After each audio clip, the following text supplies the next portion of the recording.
ছাড়া অন্য কারো সম্মুখে আমার এই মস্তক নত হতে পারে না।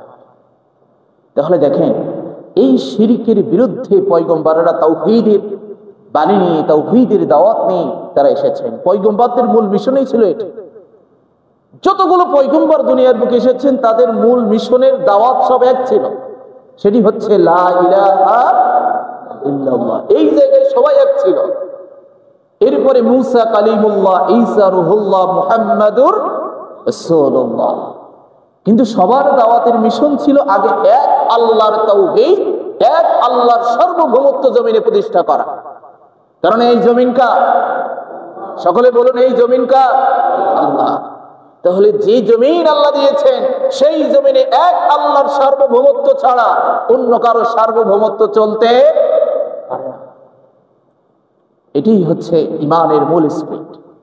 শুধু শিরক কি, আমরা যে শিরক নিয়ে আলোচনা করব, এই মুকদ্দমা সূচনা লগ্নে আমি কিছু কথা বললাম এটি বোঝার জন্য, এই আলোচনা বোঝার জন্য।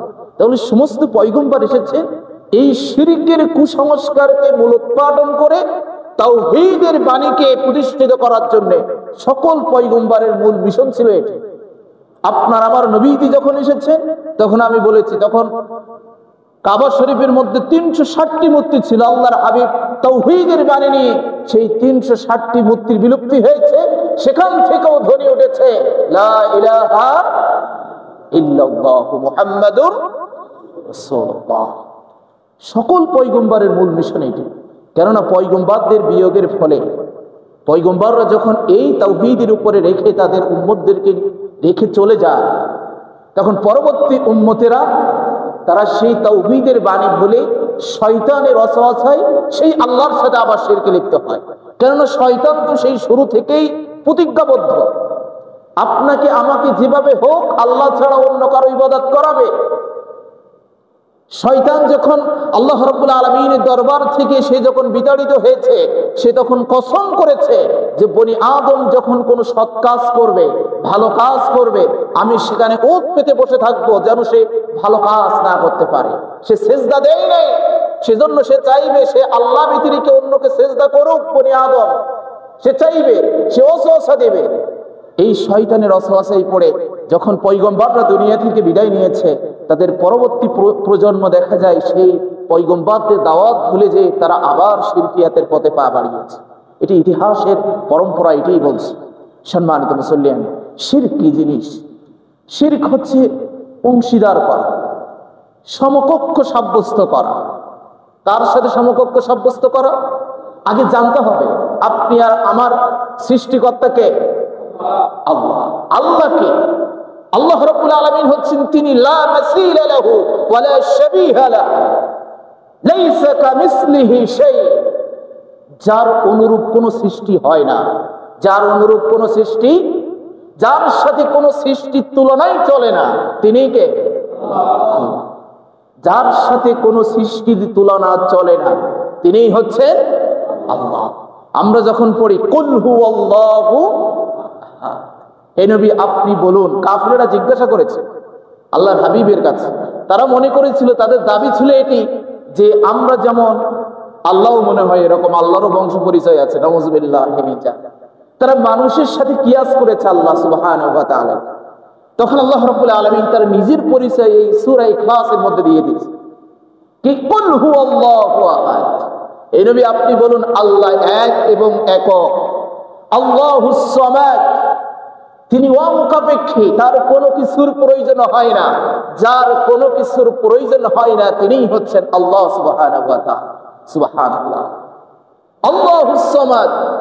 এরপরে লাম ইয়ালিদ ওয়া লাম ইউলাদ, তিনি কারো থেকে জন্ম নেননি, আবার কারো মাধ্যমেও তিনি কাউকে জন্ম দেননি, আবার কারো মাধ্যমেও তিনি জন্মগ্রহণ করেননি।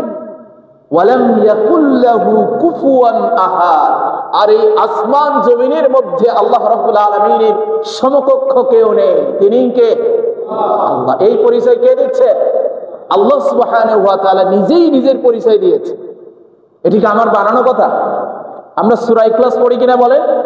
সূরা ইখলাসের মধ্যে আল্লাহ রাব্বুল আলামিন নিজেই নিজের পরিচয় দিয়েছে যে যার সাথে কোনো সৃষ্টির তুলনা হয় না, যার সাথে কোনো সৃষ্টির সমকক্ষ সাব্যস্ত করা যায় না, যার নিজের কোনো কিছুর প্রয়োজন হয় না, তিনি কে? আল্লাহ সুবহানাহু ওয়া তাআলা। সম্মানিত মুসলিম, সেই আল্লাহর সাথে যদি আমরা কাউকে সমকক্ষ সাব্যস্ত করি, সেই আল্লাহর সমপরিমাণ যদি আমরা কাউকে মনে করি, আল্লাহর ক্ষমতার সমপরিমাণ যদি কোনো ক্ষমতাকে মনে করি, তাহলে সেটি কি হয়ে যাবে বলে? শিরক হয়ে যাবে। কি হয়ে যাবে? শিরক হয়ে যাবে। দেখেন আল্লাহ রাব্বুল আলামিন কোরআনের মধ্যে বলছেন যে ফালা তাজআলু লিল্লাহি আনদাদা, তোমরা আল্লাহ রাব্বুল আলামিনের সমকক্ষ সাব্যস্ত করো না। ওয়া আনতুম তা'লামুন, তোমরা জানো সেই আল্লাহ ছাড়া অন্য কোন ইলাহ নেই। জানা সত্ত্বেও তোমরা আল্লাহর সাথে অন্য কাউকে সমকক্ষ, তার সমপরিমাণ সাবেত করো না, সাব্যস্ত করো না, নিদ্দা সমান মনে করো না। কেননা আল্লাহ হচ্ছেন স্রষ্টা, আর আমরা হচ্ছে সেই স্রষ্টার সৃষ্টি। স্রষ্টা আর সৃষ্টি কখনো সমান হতে পারে না। আমাদের এইখানেই আমাদের ফল্ট হয়ে যায়। আমি সেটি পরে উদাহরণ সহকারে বলবো যে আমরা কোথায় আমাদের শিরক হয়ে যাচ্ছে। আমরা স্রষ্টাকে নিয়ে এসেছি সৃষ্টির কাতারে, নাউযুবিল্লাহি মিন যালিক, যার সাথে অন্য কারো তুলনা হয় না। সূরা ইখলাসের মধ্যে আল্লাহ রাব্বুল আলামিন সেটাই বলছেন, ওয়ালাম ইয়াকুল লাহু কুফুয়ান আহাদ, যার সমকক্ষ কেউ নেই, তিনিই হচ্ছেন কে? আল্লাহ সুবহানাহু ওয়া তাআলা। আব্দুল্লাহ ইবনে মাসউদ রাদিয়াল্লাহু তাআলা তিনি আল্লাহর হাবিবকে জিজ্ঞাসা করলেন, ইয়া রাসূলুল্লাহ আইয়ু যানবি ইনদাল্লাহি আকবার, আল্লাহর হাবিব, আল্লাহ তাআলার কাছে সবচেয়ে কোন গুনাহ সবচেয়ে বেশি বড়, কোন পাপ সবচেয়ে বেশি বড়, কোন পাপ? দেখেন আপনার আমার নবীজি মুহাম্মদুর রাসূলুল্লাহ সাল্লাল্লাহু আলাইহি ওয়াসাল্লাম তিনি বলছেন, ক্বালা আন তাজআলা লিল্লাহি নিদ্দান ওয়া হুয়া খালাকাক। সহিহ বুখারীর হাদিস, নবী করিম সাল্লাল্লাহু আলাইহি ওয়াসাল্লাম বলছেন, শোনো, তুমি আল্লাহর, যে আল্লাহ তোমাকে সৃষ্টি করেছে সেই আল্লাহর সমকক্ষ সাব্যস্ত করাই হচ্ছে এই দুনিয়ার বুকে সবচেয়ে বড় অপরাধ। নাউযুবিল্লাহি মিন যালিক। সেই আল্লাহর সমকক্ষ সাবেত করা, সেই আল্লাহর সাথে কাউকে সমকক্ষ সাব্যস্ত করাই হচ্ছে এই দুনিয়ার বুকে সবচেয়ে বড় অপরাধ করা।